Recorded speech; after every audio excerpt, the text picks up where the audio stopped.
نحمده ونصلي على رسوله الكريم أما بعد فأعوذ بالله من الشيطان الرجيم بسم الله الرحمن الرحيم وما من دابة في الأرض إلا على الله رزقها صدق الله العظيم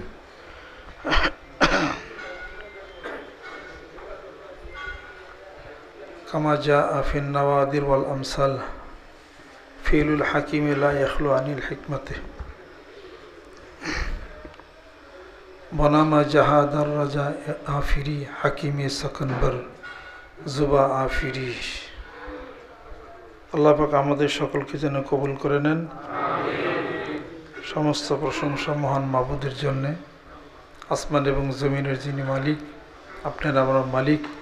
খলাকাল মাউত ওয়াল হায়াতা লিয়াবলুয়াকুম আইয়ুকুম আহসানু আমালা।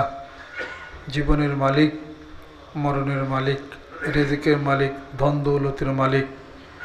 ইন্নাল্লাহা ইনদাহু ইলমুস সাআহ ওয়া ইউনাজ্জিলুল গায়সা ওয়া ইয়া'লামু মা ফিল আরহাম ওয়া মা তাদরি নাফসুম মাযা তাকসিবু গাদান ওয়া মা তাদরি নাফসুম বিআইয়ি আরদিন তামুত। এই সব কিছুর মালিক কে? আল্লাহ পাক। কিয়ামত কবে হবে আল্লাহ পাক ভালো জানেন। ইয়াসআলুনাকা আনিস সাআতি আইয়ানা মুরসাহা। সব কিছু আল্লাহ পাক ভালো জানেন। মানুষ কি জানে? মানুষ কিছুই জানে না। যাহা জানে মহাজানার সাগর থেকে অল্প একটু। আমা উতীতুম মিনাল ইলমি ইল্লা কলিলা। সামান্য একটু জানে মানুষ। সামান্য কিছু দিছেন আল্লাহ পাক। তা থেকে মানুষ মঙ্গল গ্রহে গেল, চাঁদ জয় করল, আর মাটির নিচে সমুদ্রের নিচে মুক্তা খচিত করে নিয়ে আসলো। এই সব খবর আল্লাহ পাক মানুষ জানে। কিছু জেহেন আল্লাহ পাক দিছিলেন। আর সূরা ইউনূসের মধ্যে আল্লাহ পাক ঘোষণা করেন, ফালিয়াউমা নুনাজ্জিকা বিবাদানিকা। ফেরাউনকে বলছে, আজকে তো তোমার দেহকে আমি অবিকৃত অবস্থায় রাখব, যাতে করে তোমার পরে আরও যারা আছে খোদাদ্রোহী, আল্লাহদ্রোহী, আল্লাহ দাবি করলে, বিরোধিতা করলে তাদের কেমন হয়, যারা ডিক্টেটরশিপ হয়ে গেল, তারা যেন তোমাকে দেখে দেখে উপদেশ নিতে পারে। ওই সময় ফেরাউন হলো একটা জনগোষ্ঠীর নাম হলো ফেরাউন। আর যে ফেরাউনের নিকটে আল্লাহ নবী সাল্লাল্লাহু আলাইহি সাল্লাম হযরত মূসা আলাইহিস সালামকে বললেন, ইযহাব ইলা ফিরআউনা ইন্নাহু তাগা। এই ফেরাউন হলো দ্বিতীয় রামসেসের পুত্র মিনফাতাহ। এই ফেরাউন হলো সলিল সমাধি হলো, ডুবে মারা গেল। ফেরাউনের সাথে আরও যারা ছিল, ফেরাউন সহকারে, তাদের লাশটাকে, দেহটাকে আল্লাহ পাক বললেন, আমি এটাকে এমন করে রাখবো, এটা নষ্ট হবে না, পচবে না। নুনাজ্জিকা বিবাদানিকা। এটা নষ্ট হবে না, অবিকৃত অবস্থায় থাকবে। তোমার দেহটাকে রাখবো আমি। ওই সময় জ্ঞান বিজ্ঞানের কোনো যুগ ছিল না। ৩,৫০০ বছর আগে তখন মানুষের ব্রেনের মধ্যে আল্লাহ পাক ঢোকাই দিছিলেন মমি করার পদ্ধতি, কি করে মানুষ থাকবে। আজও ফেরাউনের দেহ অবিকৃত অবস্থায় মিশরের জাদুঘরে, মিউজিয়ামে ওই অবস্থায় আছে। আলহামদুলিল্লাহ। এরা কার কৃতিত্ব? সূরা ইউনূসের মধ্যে আল্লাহ পাক ঘোষণা করেন, আল-ইয়াওমা নুনাজ্জিকা বিবাদানিকা। তাহলে পরে আল্লাহ যখন মানুষকে যেটুকু জ্ঞান বিজ্ঞান দেন ওইটুকুই সীমাবদ্ধ। আজ আবিষ্কার করতে পারে নাই মিশরের এই পিরামিড, এত বিশাল বিশাল পাথর, এটা কিভাবে করে উপরে উঠাইছে। তখন তো ক্রেনের জমানা ছিল না। কি করে এটা সম্ভব, মানুষ আজ আবিষ্কার করতে পারে নাই। আল্লাহ বলেন, দুনিয়ার পাথর উপরে উঠাইছে, তাই আবিষ্কার করতে পারো না। আর আমি আল্লাহর এনে চিন্তা চেতনা করো, ডুবে মরবার লিগা। তাফাক্কারু ফি খালকিল্লাহ ওয়ালা তাতাফাক্কারু ফিল্লাহ। আল্লাহর সৃষ্টি কলা কৌশল নিয়ে চিন্তা চেতনা করো, আল্লাহকে নিয়ে চিন্তা চেতনা করো না। সৃষ্টিকে নিয়ে চিন্তা করলেই স্রষ্টার সন্ধান মিলবে। আলহামদুলিল্লাহ। এই জন্যে আল্লাহ রাব্বুল আলামিন বলেন, মুহাম্মদ সাল্লাল্লাহু আলাইহি সাল্লাম চরম প্রশংসিত জন যিনি, তিনি তো মানুষ আমার সৃষ্টি। আগুন, মাটি, পানি, বাতাস দিয়ে আমি তাকে তৈরি করছি, তিনি তো মাটির মানুষ। নবী বন্ধু বলে দিন, কুল ইন্নামা আনা বাশারুম মিসলুকুম ইউহা ইলাইয়া আন্নামা ইলাহুকুম ইলাহুন ওয়াহিদ ফামান কানা ইয়ারজু লিকা রাব্বিহি ফালিয়ামাল আমালান সালিহা ওয়ালা ইউশরিক বিইবাদাতি রাব্বিহি আহাদা। আপনি বলে দিন, আমি তোমাদের মতোই মানুষ, কিন্তু ওহী নাজিল হয় আমার উপরে। তবে তোমাদের মতো মানুষ হলেও একটু পার্থক্য আছে। কুনতু নাবিয়ান ওয়া আদমু বাইনাল মাই ওয়াত তিন। যখন আদম আলাইহিস সালাতু ওয়াস সালাম মাটি এবং পানির মধ্যে মিশ্রিত, তখনও আমি নবী ছিলাম। তাহলে কেমন কথা এটা? তখনও নবী, তার মানে রূহের জগতে যিনি নবী ছিলেন, একটা লাইট আলো কাজ করছে। যে লাইটটা, আলোটা, এটা সবার মধ্যেই কাজ করে। মানুষের মধ্যে আগুন, মাটি, পানি, বাতাস, চার চিজে মানুষ হলো সৃষ্টি।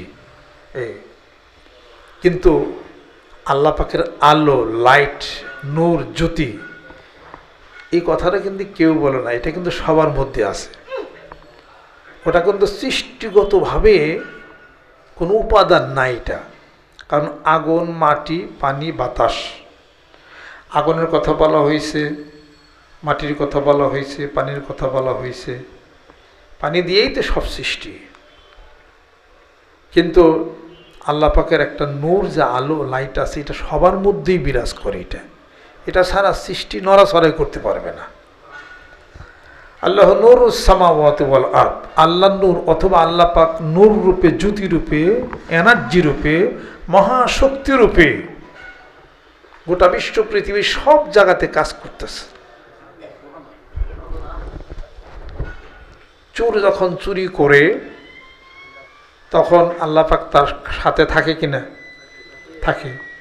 তাই বলে আল্লাহ পাক তো চুরি করার মুস্তাহিক না, চুরি করলেও গুনাহের মুস্তাহিক না। বলেই দিয়েছেন, আস-সারিকু ওয়াস-সারিকাতু ফাকতাউ আইদিয়াহুমা জাযাআম বিমা কাসাবা।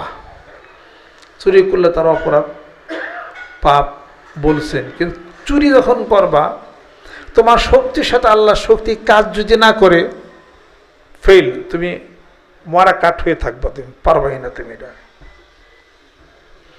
এখানে অবশ্য কিছু ইখতিলাফ আছে, শরে আকাদে নাসফির মধ্যে আমরা পড়ছি। মুতাজিলের এক ধরনের এতেকাদ পোষণ করে, আহলুস সুন্নাত ওয়াল জামাতের আকীদা আমাদের এক ধরনের মত। আজ আমরা মনে করি চুরি করে, ডাকাতি করে গুনাহ খাতা আল্লাহ পাক লিখে দিয়েছেন। কিন্তু সকল শক্তির সাথে আল্লাহ পাকের একটা লাইট, আলো, আল্লাহ পাকের শক্তি কাজ করে। তাছাড়া এটা সব নিষ্প্রভ হয়ে যাবে। কারণ এই রুহটা হলো আল্লাহ পাকের একটা হুকুম। ওলির রূহ মিন আমরি রাব্বি, একটা হুকুম।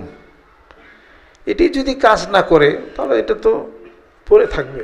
বিজ্ঞান আজও আবিষ্কার করতে পারে নাই মানুষের দেহ থেকে যায় কি, বিজ্ঞান পারে নাই। মানুষের দেহ থেকে গেল কি, বিজ্ঞান আজও আবিষ্কার করতে পারে নাই।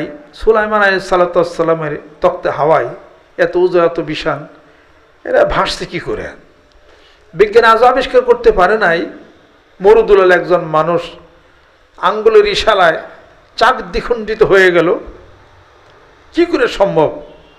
এত মাইল দূরে চাঁদ দ্বিখণ্ডিত হয়ে যায়, এবং সেটা প্রমাণিত হলো নীল আর্মস্ট্রং, এরপরে অ্যাডেল উইলনিল, মাইকেল কলিন্স, এরা গেল এবং সত্যতা দেখলো যে আসলে দ্বিখণ্ডিত হয়েছে।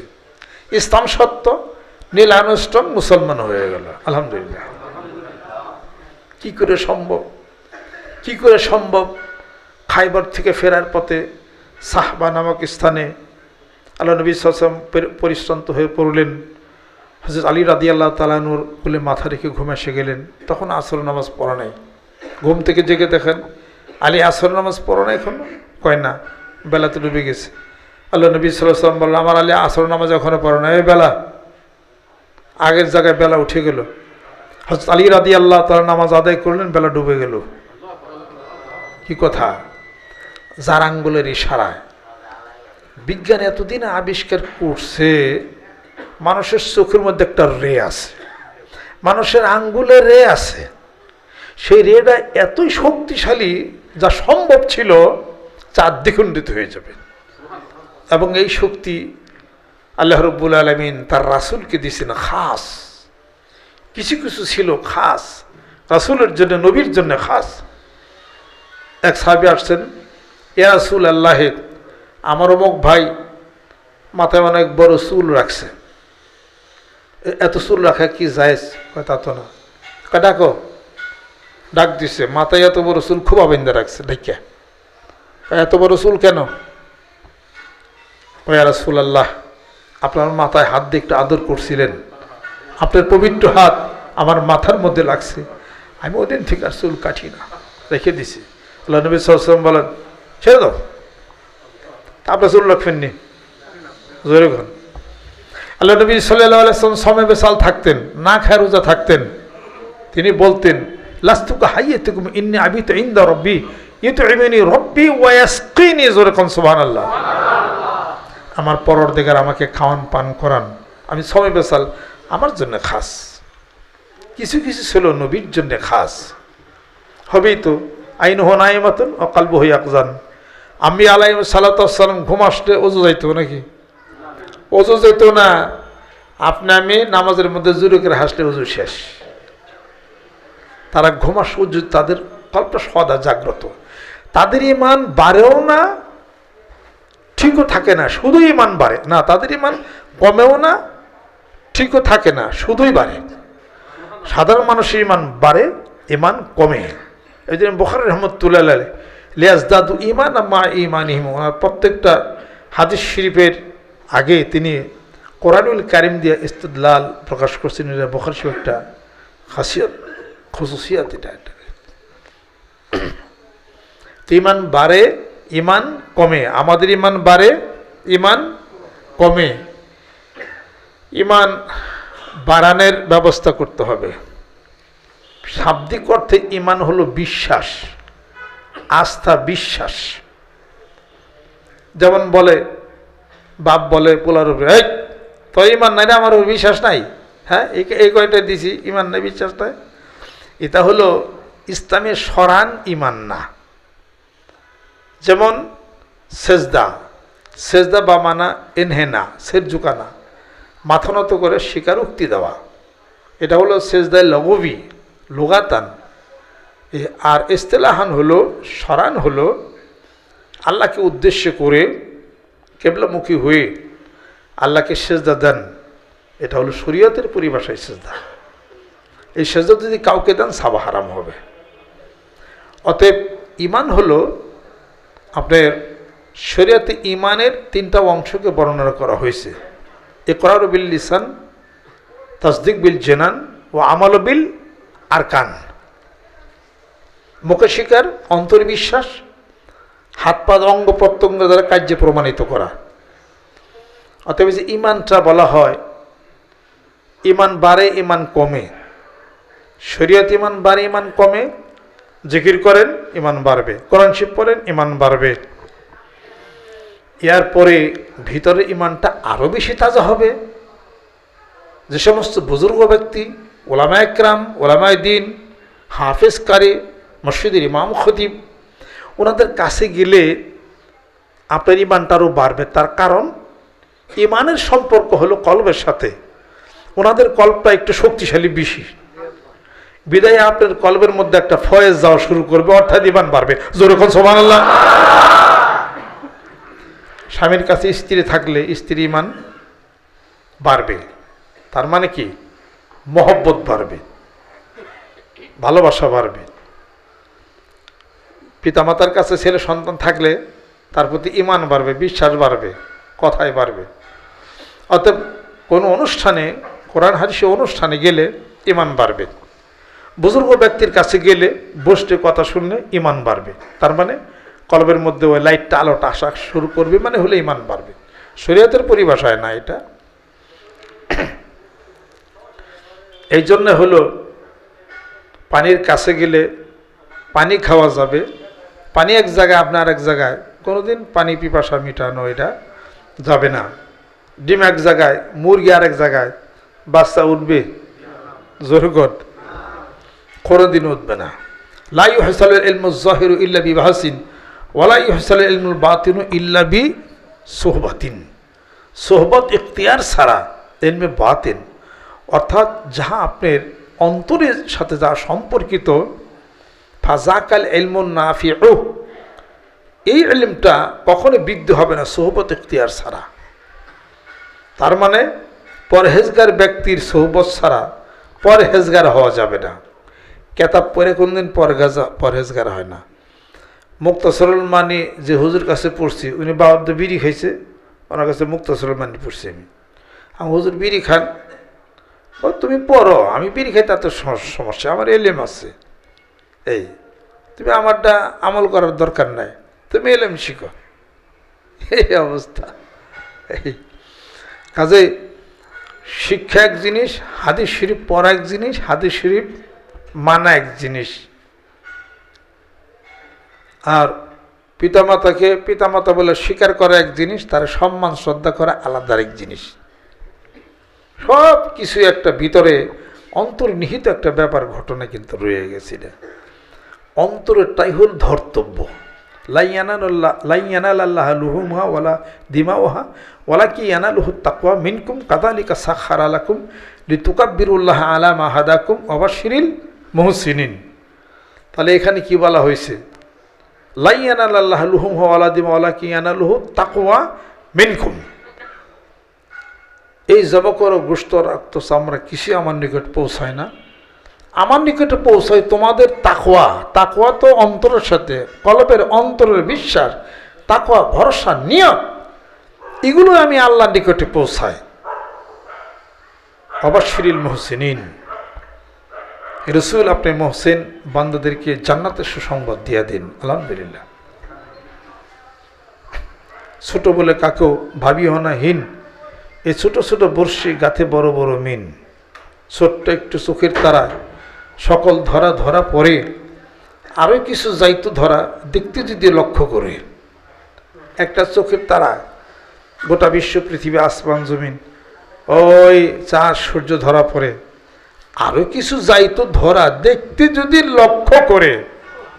অর্থাৎ দুনিয়ায় এই চোখের মধ্যে আর একটা চোখ আছে, দুনিয়ার চোখ যা দেখে ভুল দেখে, কথা ঠিক কিনা? ভুল দেখে। আর অন্তরের চোখ যা দেখে তা সত্য দেখে। আলহামদুলিল্লাহ। আল্লাহ নবী হাদিস শরীফের মধ্যে ইরশাদ করেন, ইত্তাকু ফিরাসাতাল মুমিন ফাইন্নাহু ইয়ানজুরু বিনুরিল্লাহ। তোমরা মুমিনের ফেরাসতকে ভয় করো। একজন মুমিন ব্যক্তি যখন দেখে, মহান মাবুদের নূরের দ্বারাই দেখতে পায়। সুবহানাল্লাহ। এটা তো আমি বলি, বানিয়ে বলি না এটা। কাজেই বাহিরের চোখ একটা, আর হলো অন্তরের চোখ একটা, কলবের চক্ষু একটা। বাহিরের চোখের জ্যোতি যখন কমে যায় চশমা পরেন, বাহিরের চোখে যখন অসুখ হয় ডাক্তারের কাছে যান, আবার পাওয়ার বদলান। ভিতরের চোখে আছে, কলবের চোখের মধ্যে যখন জ্যোতি কমে যায়, কলবের চোখের মধ্যে আপনি কি চশমা পরলেন, আর কলবের চোখটা যখন অসুখ হয় কি ওষুধ খাইলেন, কি ট্যাবলেট খাইলেন। আলা বিযিকরিল্লাহি তাতমাইন্নুল কুলুব। আল্লাহ রাব্বুল আলামিন বলতেছেন, আমার ধ্যান করো, আমার খেয়াল করো, আমার জিকির করো, তোমার কলবটা ইতমিনান হয়ে যাবে, শান্তি হয়ে যাবে। আল্লাহর নবী হাদিস শরীফের মধ্যে ইরশাদ করেন, লিকুল্লি শাইইন সিকালাতুন ওয়া সিকালাতুল কুলুবি যিকরুল্লাহ। প্রত্যেকটা জিনিস যদি জং ধরে যায়, ওই জং মরিচা পড়ার জন্যে, ওঠানোর জন্য একটা রাত আছে। গুনাহের কারণে কলবটা যদি জং ধরে যায়, মরিচা পড়ে যায়, আল্লাহর জিকিরের দ্বারাই একমাত্র কলবের মরিচা সরানো সম্ভব হয়ে যাবে। এই জন্য জিকির করতে হবে চক্ষু বন্ধ করে, ধ্যান খেলের মাধ্যমে, নিরিখের মাধ্যমে। নিরিখ নাই, ধ্যান নাই, খেয়াল নাই, যার জীবনের ধ্যান নাই তার জীবনের জ্ঞান নাই। যার জীবনের জ্ঞান নাই তিনি হলেন জ্ঞানপাপী। জ্ঞানপাপী মানুষ কখনোই মহাস্রষ্টার সন্ধান লাভে ব্রতী হতে পারে না। এই জন্য জ্ঞান জ্ঞান জ্ঞান জ্ঞান না করে ধ্যান করতে শেখো। আসল জ্ঞানী হইল ধ্যানে। জোরে কোন সুবহানাল্লাহ। এই যে ধ্যান করতেছে, কি ধ্যান করি? কুল ইন কুনতুম তুহিব্বুনাল্লাহ ফাত্তাবিউনি ইউহিব্বুকুমুল্লাহ ওয়া ইয়াগফির লাকুম যুনুবাকুম আল্লাহু গফুরুর রহিম। এই যে ধ্যান করতেছি, আল্লাহ পাক বলেন, ও নবী বন্ধু বলে দিন, মানুষ যেন তোমাকে সম্মান করে, শ্রদ্ধা করে, আদর করে, ভালোবাসে, ইত্তেবা করে, অনুসরণ করে। তাহলে ওই দুনিয়ার ওই মানুষদেরকে আমি আল্লাহ ভালোবাসবো। তাদের জীবনের জিন্দিগির গুণাগুলি, জিন্দিগি অর্থাৎ তোমারে ভালোবাসলেই আমারে ভালোবাসা হবে। এই জন্য তো তাকে ধ্যান করতে হয়, তার খেয়াল করতে হয়, দরুদ সালাম পাঠ করতে হয় মহব্বতের সঙ্গে, ভালোবাসার সঙ্গে। মানুষ হলো আল্লাহর সৃষ্ট জীব, মানুষে পাইলেই আল্লাহরে পাওয়া হবে। জোরে কোন সুবহানাল্লাহ। এই পৃথিবীর বুকে যত মানুষ আল্লাহর রসুলের আশিক পাগল, আল্লাহর জন্য পাগল হয়েছে, রসুলের জন্য পাগল হয় নাই এমনটি কোথাও নাই। নাকি আছে? সবাই নবীর জন্য পাগল হইয়াই আল্লাহর জন্য পাগল হয়েছে। ওই দেখেন না ওয়াজ করিনি, ওই দেখেন না আবু হুরায়রা রাদিয়াল্লাহু তাআলা আনহু মসজিদে নববীর সামনে দাঁড়িয়ে আছেন। আল্লাহর নবী সাল্লাল্লাহু আলাইহি সাল্লাম বলেন, কে ওই ব্যক্তি? ওয়াসাইরুর রাসি জাফুল জিলদিল ওয়াহিদ ওয়াজুসাবিল ওয়াহিদ, একটা কাপড় পরা অবস্থায় মাথার চুলগুলো এলোমেলো হয়ে গেছে। কে তুমি? হযরত আবু হুরায়রা রাদিয়াল্লাহু তাআলা উত্তর করেন, ইয়া রাসূলুল্লাহ, আপনার একজন পাগল, আমি আবু হুরায়রা। আল্লাহর নবী সাল্লাল্লাহু আলাইহি সাল্লাম বলেন, এক তো এত মলিন দেখা যায় কেন, সারাদিন কিছু কি খাও নাই? হযরত আবু হুরায়রা রাদিয়াল্লাহু তাআলা আনহু বলেন, ইয়া রাসূলুল্লাহ, কিছুই খাই নাই, ভালো লাগে নাই। সারাদিন পরে একবার আপনাকে যখন মহব্বত ভালোবাসার নজরে দেখি, আমি আবু হুরায়রার ক্ষুধা তৃষ্ণা নিবারণ হয়ে যায়। জোরে বল সুবহানাল্লাহ। এই জন্য তো কবি বলেন, আমার ক্ষুধা তৃষ্ণা নাহি ওই নামের অনুরাগে, মুহাম্মদ নাম যতই জপি ততই মধুর লাগে, মুহাম্মদ নাম যতই জপি, মুহাম্মদ নাম যতই জপি ততই মধুর লাগে। সে রাসূল খোদা সাল্লাল্লাহু আলাইহি সাল্লাম দিকে তাকিয়ে থাকেন, খোদাতে সে সব ভুলে যায়, সব ভুলে যায়, কিছুই মনে নাই। ওয়াইস করুনি রহমাতুল্লাহ আলাইহি, আল্লাহর নবী সাল্লাল্লাহু আলাইহি সাল্লাম সাহাবাদের কিনা বসা থাকতেন, মাঝে মাঝে একটু একটু পিছায় যাইতেন আর বলতেন, করম দেশে আমার একজন পাগল আছে, মহব্বতের রশি দিয়া যখন আমাকে টান দেয় আমি রাসূল ঠিক থাকতে পারি না, পিছিয়ে যান। আল্লাহ নবী সাল্লাল্লাহু আলাইহি সাল্লামের সাথে জীবনে কোনোদিন দেখা হয় না। কার সাথে? ওয়াইস করণের সাথে। কথা ঠিক কিনা জোরে গো? আল্লাহর নবী চলে যান, বিদায়, দুনিয়ার থেকে বিদায় হয়ে যান। হযরতে ওমর এবং হযরত আলী রাদিয়াল্লাহু তাআলা আনহুকে ডাকেন, ও আলী ওমর, করম দেশে যাও, আমার দুনিয়ার থেকে বিদায় হয়ে যাওয়ার পরে আমার এই জামাটা নিয়ে আমার একজন পাগল আছে, ওয়াইস করণী, তার হাতে দিয়া আমার সালামখানা পৌঁছাইয়া দিও। দেখা হলো না, আমার সালামটা দিও। হযরত আলী, হযরত ওমর রাদিয়াল্লাহু তাআলা আনহু মুখ সাওয়াসি করেন, একজন হলো শ্বশুর, আরেকজন হলো জামাতা। কি ব্যাপার? জামা পায়ে গেল, আরেকজনে যে নবীরই দেখে নাই, দেখে নাই যে মহব্বত কি, ভালোবাসার আকর্ষণটা কি। জোরে কোন সুবহানাল্লাহ। এগুলো কিছু পাগল আল্লাহ তৈরি করে রাখছেন। আরে রাসূল পাগল, নবীর পাগল। জোরে কোন সুবহানাল্লাহ। এজন্য তো কবি বলেন, প্রেম কইরাছে নবী করণী, হায় রে তারাই কেবল হয় নাই দেখা এই না দুনিয়া, প্রেম কইরাছেন নবী আসকরণী, হায় রে তারাই কেবল হয় নাই দেখায় এই না দুনিয়ায়। নবী আসকরণী প্রেম করছেন, এই দুনিয়ায় দেখাই হয় না তাদের সাথে। ওই রকম প্রেমিক আমি হইলাম রে, ওরে ওই রকম প্রেমিক আমি হইলাম রে।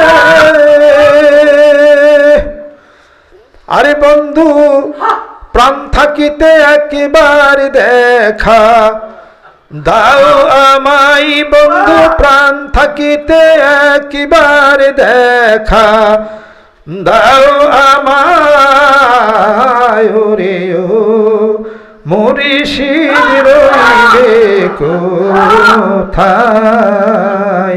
ওরে ও মুর্শিদ রইলে কোথায়, তোরে না দেখলে মোর প্রাণ যায়, তোরে না দেখলে মোর প্রাণ যায়। ওরে ও বন্ধু রইলে কোথায়। অস্করিনের সাথে দেখা হইল না, প্রেমের হিসাবপত্র রাখি। প্রেম করো কার সাথে? মানুষের সাথে প্রেম করো, শ্রেষ্ঠ মানুষ যিনি, তার প্রেমে পাগল হয়ে যাও। যেরকম সুবহানাল্লাহ। আল্লাহর রাসূলের প্রেমের ভালোবাসায়, আল্লাহর ভালোবাসায়, আল্লাহর রাসূলের প্রেমের ভালোবাসায় যদি কোনো ব্যক্তির জীবন চলে যায়, রক্ত যদি চলে যায়, ওই ব্যক্তি জান্নাতে যাবে, এটাই হলো কথা। ইয়া ছাড়া যদি হয় জান্নাত ভাগ্যে নাই, জাহান্নাম হয়ে যাবে। ইন্নাল্লাহ আশতারা মিনাল মুমিনিনা আনফুসাহুম ওয়া আমওয়ালাহুম বিআন্না লাহুমুল জান্নাহ ইউকাতিলুনা ফি সাবিলিল্লাহি ফায়াকতুলুনা ওয়া ইউকতালুন ওয়াদান আলাইহি হাক্কান ফিত তাওরাতি ওয়াল ইনজিল ওয়াল কুরআনি ওয়া মান আওফা বিআহদিহি মিনাল্লাহি ফাস্তাবশিরু বিবাইয়িকুম আল্লাযী বাইয়াতুম বিহি ওয়া যালিকা হুয়াল ফাওজুল আযীম। নবীর জন্য ভালোবাসা থাকলে জীবন দিছে, জুরুকুন সুবহানাল্লাহ। সাইয়্যিদ শুহাদা। এই যে মন, এই যে দিল, এই যে হৃদয় সৃষ্টি করার জন্য আর একটা মন হৃদয়বান মানুষের সাথেই মিশতে হবে। আপনি যদি যে চুরি করে, ডাকাতি করে, ছিনতাই করে, দুষ্টামি করে, ভাং খায়, গাঞ্জা খায়, ওর সাথে যদি সারাদিন চলাচল করেন, আপনি তো বাং গাঞ্জাই আপনি শিখবেন। অথবা গাঞ্জা না খাইলে শরীরটা গাঞ্জার গন্ধ বলবে। বিড়ি খান না, একটা লোক সারাদিন বিড়ি খায়, তার সাথে আপনি ঘুরেন, দেখবেন যে আপনার শরীরে তো বিড়ির গন্ধ বলবে। কথা ঠিক কিনা? পলিট্রি ফার্মে যে থাকে, ওর শরীরে পলিট্রির গন্ধ বলবে। ও নিজে ঠিক পাবে না, অন্য মানুষ ঠিক পায় এটা। কাজে যদি আল্লাহওয়ালা হতে চান, আশিক পাগল হতে চান, নবী প্রেমিক হতে চান, প্রকৃত নবী প্রেমিক যারা, তাদের সাথে বসতেই নবী প্রেমিক হওয়া যাবে। জুরুকুন সুবহানাল্লাহ। কৃপণতা যদি পরিত্যাগ করতে চান, দানবীরের সাথে বসেন। নবীর আশিক পাগল হতে চাইলে নবীর আশিক পাগল যারা আছে তাদের সাথে বসেন। জিকির করে জান্নাতে যাবে, জিকিরওয়ালাদের সাথে বসেন। এটা হলো কথা। এটা ভদ্র হতে চান, ভদ্র মানুষের সাথে ওঠা চলাফেরা করেন। আর আল্লাহর আশিক পাগল হয়ে যাতে অন্তর্দের নরম হতে চান, আল্লাহওয়ালা মানুষের সাথে বসেন। তাদের ইমানটা অনেক বেশি, তারা মারামারি বোঝে না, কাটাকাটি বোঝে না, ধাক্কাধাক্কি বোঝে না, মন দিলটা খুবই তাদের নরম। এই নরমওয়ালা মানুষদের সাথে ওঠা বসা করলে তারা জান্নাতে যাবে, তো আপনিও জান্নাতে যাবে। জরুরি করছে।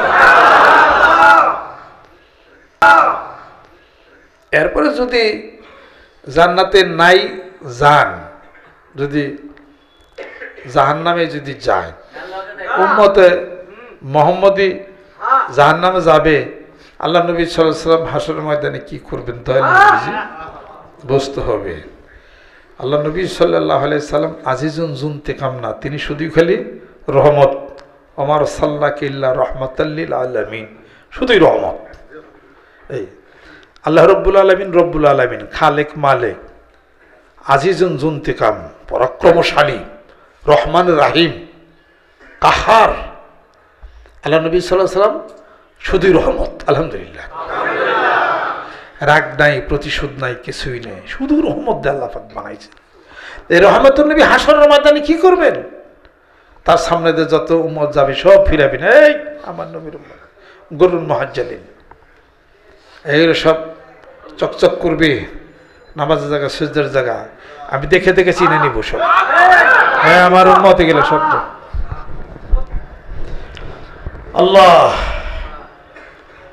কাজে রসুলের সাথে মহব্বত ভালোবাসা।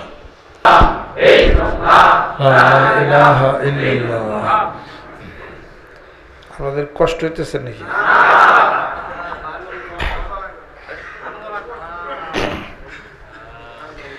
এনে একজন বড় একজন আলেমী দিন আছে, আমি কিছু কথা কইতেছি ভুল হইলে উনি জ্বালাই করে দিব আমারে।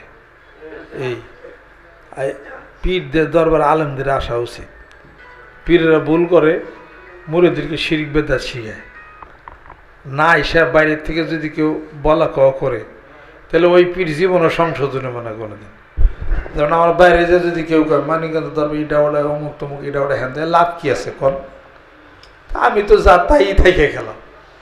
বরং কাজ আসতে হবে, বলতে হবে, যে একটা ইসলাহী কথা বলতে হবে, কোরআন শায়ের শুনতে হবে, জানতে হবে ইলমের কোনো নোকসানিয়ত আছে কিনা, কোথায় কেমনি কি।